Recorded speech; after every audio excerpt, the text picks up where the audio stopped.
दोस्तों स्वागत है आपका टू जेड अकाउंटिंग स्कूल में। दोस्तों आज की इस वीडियो में देखने वाले हैं पाइवट टेबल के बारे में। एक्सेल में हम पाइवट टेबल का यूज़ कैसे करते हैं, एक ऑफिस के अंदर पाइवट टेबल का यूज़ कैसे होता है।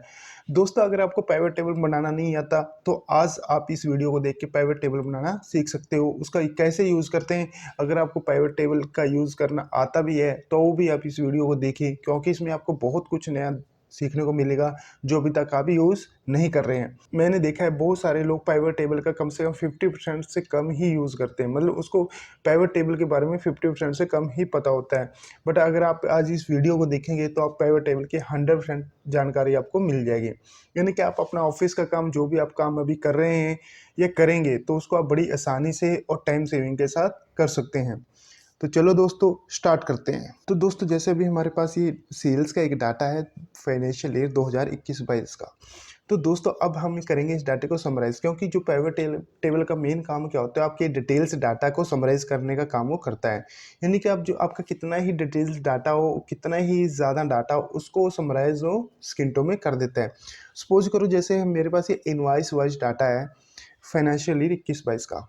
तो अगर मेरे मैनेजमेंट बोलते हैं कि इस डाटे को आप मेरे को कस्टमर वाइज दो, या फिर जीएसटी रेट वाइज दो, या फिर हमने कितना क्रेडिट किया है, कितना कैश में सेल किया है, या सेल पर्सन वाइज डाटा है।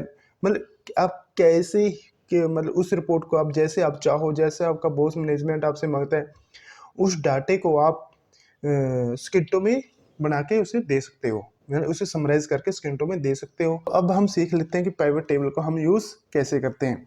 दोस्तों जो जिस भी डाटे पे आपको पाइवट टेबल लगाना है, सबसे पहले आपको उसको ऐसे सिलेक्ट करना होगा। जैसे आप जहाँ तक मैंने पूरे डाटे को अभी मैंने सिलेक्ट कर लिया है।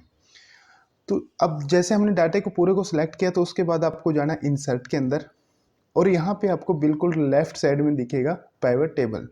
जैसे आप इसके ऊपर ऐसे क्लिक करोगे तो आपको यहाँ पे दिखेगा पाइवट चार्ट, पाइवट टेबल। अगर आप पाइवट चार्ट के साथ इसको देखोगे तो जो आपका समराइज डाटा बनेगा उसके साथ साथ आपके चार्ट भी बनते जाएंगे। और अगर आप सिर्फ पाइवट टेबल पर क्लिक करोगे तो सिर्फ आपका पाइवट टेबल बनेगा, यानी कि जो आपका डिटेल डाटा वो समराइज हो जाएगा। अब इस विंडो में आपसे पूछता है कि आपको क्या नई सीट के ऊपर ही पाइवट टेबल को बनाना है, यानी कि जो जो आपकी समरी बनेगी वो आपको नई सीट के ऊपर लेके जानी है। जिस सीट में आपका डाटा है उसी सीट के ऊपर आपको उसको बनाना है। आपको यहाँ पे मैं न्यू सीट एग्जिस्टिंग सीट पे अगर करता हूँ, और फिर आपको यहाँ पे पूछेगा कि आपको एग्जिस्टिंग सीट में इसको कहाँ पे से आपको बनाना है। ठीक है, तो जैसे मैं इसको तो यहाँ पे क्लिक करके मेरे को एग्जिस्टिंग सीट में जहाँ पे भी मैं उसको मेरे को सिलेक्ट करना है और एंटर करना है और ओके। तो मेरा पाइवट टेबल यहाँ पे रेडी हो जाएगा। तो हम क्या करेंगे इसको, ताकि हमारा व्यू थोड़ा अच्छा है, तो हम इसको न्यू शीट में इसको ले जाएंगे।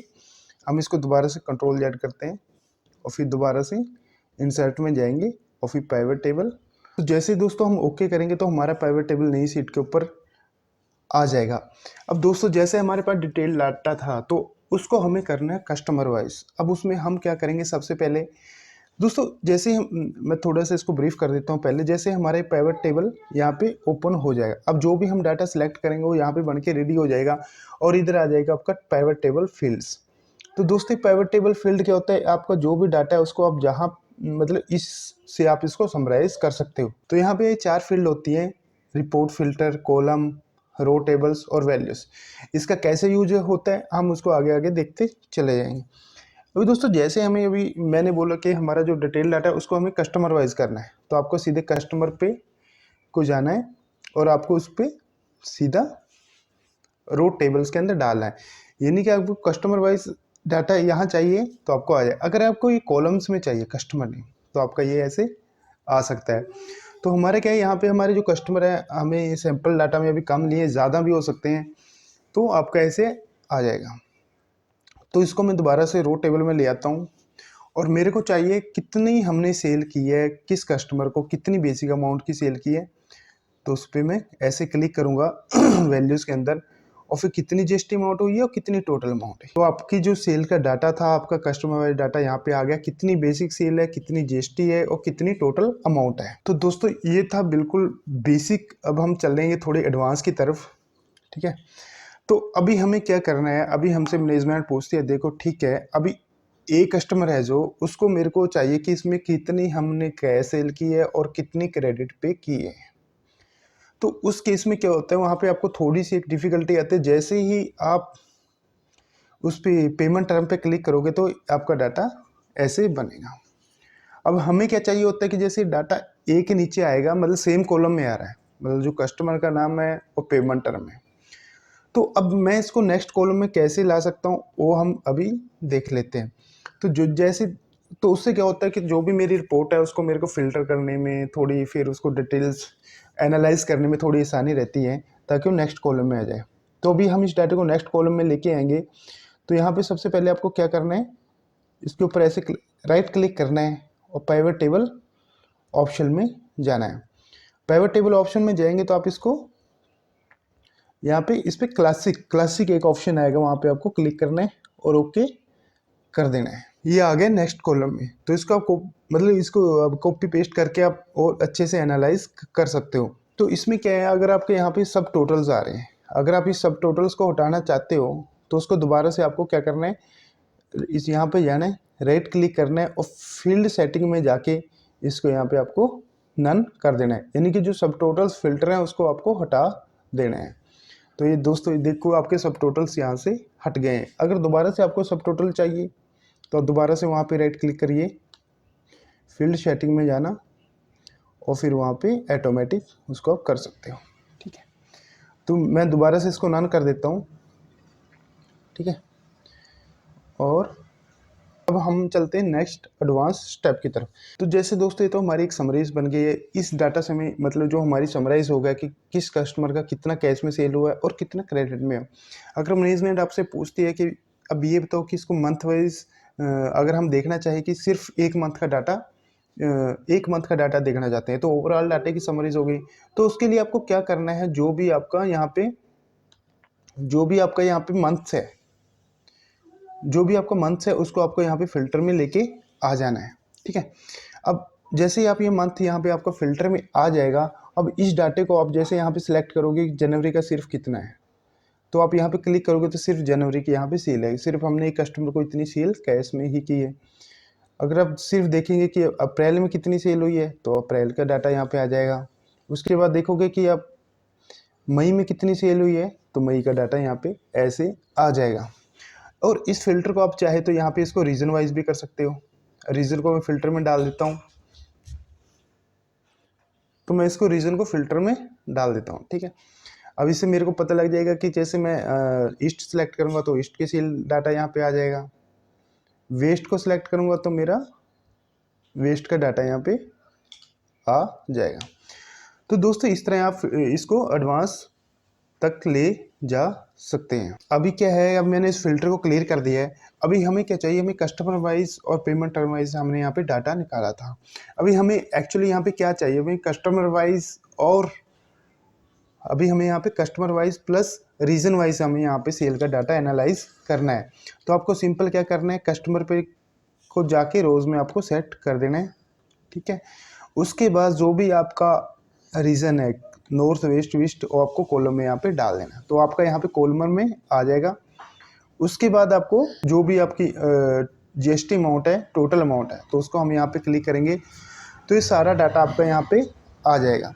तो आप यहाँ पे देख सकते हो कि आपके ईस्ट की सेल कितनी है, नॉर्थ की कितनी है और साउथ वेस्ट की सेल यहाँ पे कितनी है।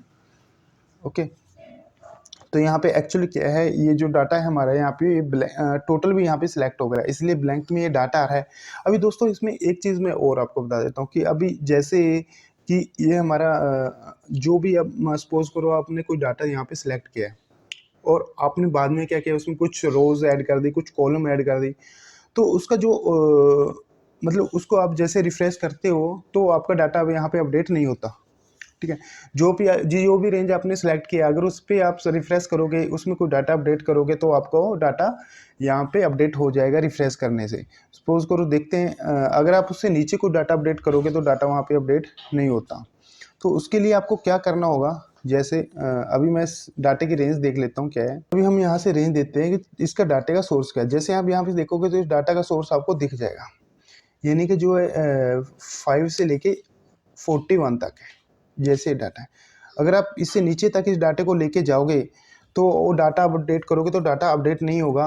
तो आपको जैसे इसको आप नीचे आपको डाटा करोगे तो आपका डाटा 45 तक है, तो यहाँ से आपको 45 करेंगे, प्रेस करेंगे तो आपका डाटा 45 तक हो जाएगा। और उसके बाद आपको यहाँ पे रिफ्रेश करना है, तो आपका जो डाटा है वो ऑटोमेटिक अपडेट हो जाएगा। तो दोस्तों भी जैसे हमारे पाइवट टेबल यहाँ पे बन गया है, अभी क्या है इसमें ना कुछ सेल्स ब्लैंक आ रहे हैं, तो उसकी जो प्रेजेंटेबल है वो अच्छा नहीं लग रहा। अगर आपको इसको क्या करना है, इस पर कुछ डालना चाहते हो जैसे तो कुछ नॉट अवेलेबल या जीरो या फिर ऐसे डैश का शाइन यहाँ पे देना चाहते हो, तो आपको क्या करना है, सिंपल यहाँ पे राइट क्लिक करना है, प्राइवेट टेबल ऑप्शन में जाके, और यहाँ पे आपको सिंपल मैं ऐसे ये शाइन डाल देता हूँ और ओके कर देता हूँ, तो ये सारा मेरा यहाँ पे 0 0 आ गया है। अभी एक चीज़ और जो मैंने अभी पहले मैं बता चुका हूँ, फिल्टर। तो जैसे अभी हमारे पूरा कस्टमर वाइज और रीजन वाइज डाटा यहाँ पे आ गया है, तो अगर आप इसको मतलब इसको कैश और क्रेडिट वाइज इसको फिल्टर लगाना चाहते हो, तो आप क्या कर सकते हो, पेमेंट टर्म वाइज, तो आप पेमेंट टर्म को यहाँ पे दोबारा से फिल्टर में डालेंगे तो आपका यहाँ पे फिल्टर्स लग जाएगा। तो आप इसको क्या करोगे, कैश पे करोगे तो आपका कैश का डाटा आ जाएगा, और दोबारा से इसको क्रेडिट पे करोगे तो क्रेडिट का डाटा आ जाएगा। तो दोस्तों आप यहाँ पे इस फिल्टर को डबल भी लगा सकते हो, जैसे अभी payment term wise plus month wise. फिर से मैं इस मंथ को यहाँ पे दोबारा से इस फिल्टर में डालता हूँ, तो मेरे को क्या सिलेक्ट करें, क्रेडिट। कौन से मंथ का चाहिए, सिर्फ मई का। तो देखो दोस्तों ये सिर्फ आपका क्रेडिट सेल सिर्फ मई मंथ की यहाँ पे आ गई है। यहाँ पे मेरे को मंथ सिर्फ दोनों सेल चाहिए, तो यहाँ पे मैं ऑल करूँगा, और मंथ्स मेरे को सिर्फ दिसंबर चाहिए, जैसे मैं उसको दिसंबर को सिलेक्ट कर लेता हूँ। ऐसे ही अगर आपको सभी मंथ्स का यहाँ पे चाहिए तो ऑल मैं यहाँ पे क्लिक करूँगा, और पेमेंट टर्म मेरे को यहाँ पे चाहिए कैश, तो मैं कैश पे क्लिक कर सकता हूँ। तो आप कितने भी फिल्टर यहाँ पे चाहे ऐड कर सकते हो, या सेल पर्सन आप यहाँ पे ऐड कर सकते हो। ठीक है दोस्तों, तो आप यहाँ पे जैसे जो जिस मंथ का आपको चाहिए, 5th मंथ का, किस सेल पर्सन का चाहिए, श्याम का, तो ओके। तो श्याम ने कोई सेल ही नहीं किया मई में, तो अब दिसंबर में देखते हैं कोई सेल किए हैं, यस, तो सिर्फ सी लिमिटेड को किया है 5,07,400 का। तो दोस्तों आप इस फिल्टर को यहाँ पे, तो इस तरह से आप पिवट टेबल का जो आपकी डाटा है उसको एनालाइज कर सकते हो। अब जैसे मैंने बताया कि अगर आपको यही डाटा, जैसे अभी ये डाटा हमारा रीजन वाइज हो गया है, ठीक है, एक तो आप इसको फिल्टर से आप हमने सेपरेट करके देख लिया कि आप क्रेडिट और पेमेंट टर्म वाइज इसको कैसे सेपरेट कर सकते हो। या फिर आपके पास एक ऑप्शन और है, आप क्या कर सकते हो, जो भी आपका सेल्स पर्सन ये पेमेंट टर्म्स है, सॉरी, उसको आप यहाँ पे कॉलम में डाल दोगे, तो आपका डाटा ऐसे ही अलग अलग हो जाएगा।